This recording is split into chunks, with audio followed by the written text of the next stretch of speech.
Hey Falcon fans, I'm Thomas Mott. Welcome into today's video. We're going to jump into the latest Falcons news and rumors. A very interesting little tidbit here on Julio Jones, and that's where I want to go ahead and start. So Steve Wyche, NFL Network, he also did the Falcons draft reporting live from Flowery Branch during the NFL draft. You probably saw that. He was on Sports Radio 92.9 The Game in Atlanta this weekend. It was that simple question about Julio Jones, because Julio Jones, the trading, do not trade him, has been a real discussion in the ATL over the past couple of really months, but really highlighting it post-NFL draft. And while Wyche mentioned that the Falcons don't want to trade Julio Jones, he didn't say that they will not trade Julio Jones. And again, we'll have that quote for you guys here in 1 second. Another piece of information that is very interesting that I've been pointed out to or pointed towards is that Julio Jones was left out of the Falcons 2021 draft wallpapers. And not just the draft wallpapers, but also the post-draft getting ready for the season wallpapers. So every single team in the National Football League will give you wallpapers for your cell phone. It's like, oh, here's Matt Ryan, and oh, here's Calvin Ridley, and here's new tight end Kyle Pitts. Julio Jones, not one of them, which is kind of odd because if Julio Jones is going to be the player in 2021 and on the Falcons roster in 2021,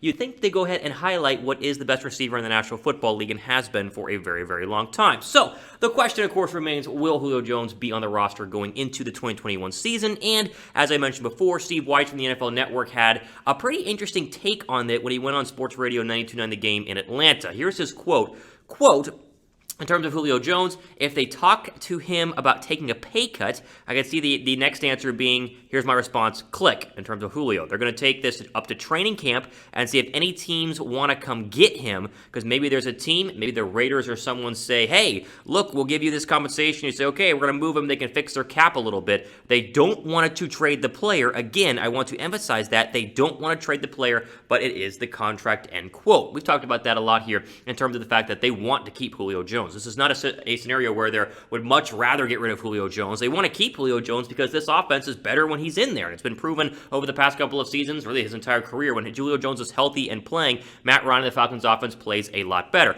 But all a team has to do is call. Like, all a team has to do is pick up the phone. If you're John Gruden and the Raiders, you say, hey, we want Julio Jones. We'll give you fair competition to go ahead and trade for him. And it sounds like Atlanta would go ahead and do that. And honestly, they should if they get the right price. Again, do we want to keep Julio Jones? Yes, of course. However, let's say Raiders want to offer a first-round draft pick. If you get a first-round draft pick for Julio Jones post-June 1st and you save all that cap space going into the next couple of seasons, you do it. You do it in a heartbeat for a number of reasons. One, Calvin Ridley has proven to be a very viable number one option. I think he was the number one option last year for a lot of the games that Julio Jones sat out. Two, Julio Jones is not getting any younger. And three, you draft Kyle Pitts. And Kyle Pitts is not a wide receiver. He's not going to play at a wide receiver position and run wide receiver routes, but he still is a top target. And the Falcon offense, regardless of how great Julio Jones is and will continue to be, it's not like it would have a massive, major setback if Julio Jones was not in the starting offense. So again, will they trade Julio Jones? I doubt a team's going to go ahead and give them enough to make it worth their while. And again, it has to be at least a first-round draft pick. I mean, it'd have to be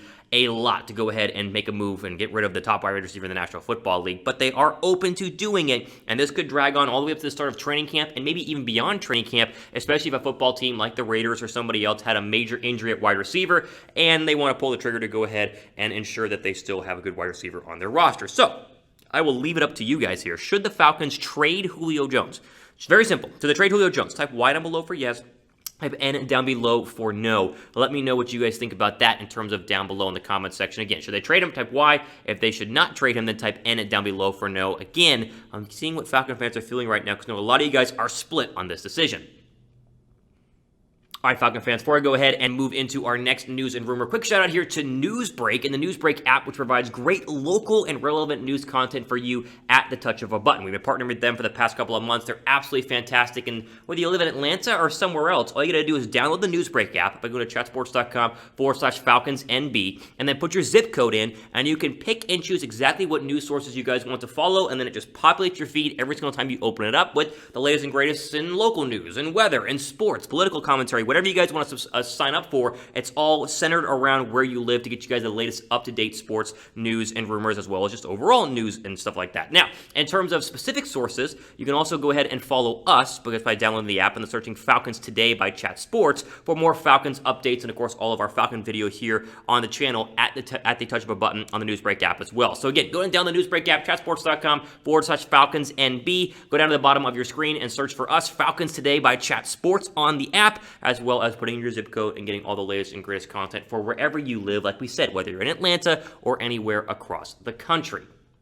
I want to jump into another Falcons news and rumors here today, and this comes via a very interesting video that was put out by the Falcons, I guess, press team or Falcons video team or whatever it is, in terms of what happened in the war room during the first round of the 2021 NFL Draft. So you're saying, Thomas, NFL Draft was a couple of weeks ago. Why does a video showing the Falcons drafting Kyle Pitts in terms of what Fontenot and Arthur Smith had to say about it matter? And I'd say, well, it doesn't. But if you actually watch the video, which you can find online, it gives a pretty interesting insight about how they responded to Trey Lance being taken at number 3, and truly shows that they were in on Kyle Pitts from the very start. We talked about it. I mean, everyone in Atlanta talked about, do they want a quarterback? Do they want Lance? Do they want Pitts? Do they want to trade back? And this video seems to show their genuine love and interest in Kyle Pitts at number 4 overall. So, Sports Talk ATL had a good write-up on the War Room video, because we can't show the War Room video right now, but we can talk about the War Room video. And so here's what they said, and it describes it very, very well. Quote, "The scene shifts to a camera in the War Room with a speaker saying that the San Francisco 49ers had submitted their card for the 3rd overall pick, Trey Lance.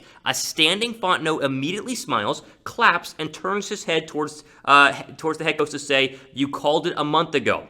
Smiling ear to ear, the reaction is obvious. As Fontenot confirmed after the draft on NFL radio, there was no way they weren't going to draft Pitts. After rumors and calls for the teams to take either Trey Lance or Justin Fields, the Falcons brass never revealed their intentions," end quote. And they still haven't technically revealed their intentions to say, well, we would have taken Trey Lance if he had been there, and there's still speculation in the ATL. This shows, in my opinion, very clearly the Falcons wanted Kyle Pitts all along. Now, I've been anti-Kyle Pitts in the NFL draft for weeks, and I talked about how I didn't want Kyle Pitts to go ahead and be the pick at number 4. I wanted to trade back, but this shows that for anyone wondering if they would have taken Trey Lance had he been there at number 4, it was absolutely not going to happen. And I think you can rest assured in that they are very much in on Kyle Pitts, and they're very much in on Matt Ryan as well. And there was also rumors that Terry Fontenot and Arthur Smith were divided on what they wanted to do at number 4 overall, and this clearly shows that they were not. They were rejoicing whenever the 49ers took Trey Lance. They passed on Justin Fields and Mac Jones, and they still had a call from Detroit as well, which is shown in the video, and Detroit wanted to come up to number 4, and they still said no, and so they went and stayed put and drafted Kyle Pitts. So it's interesting to see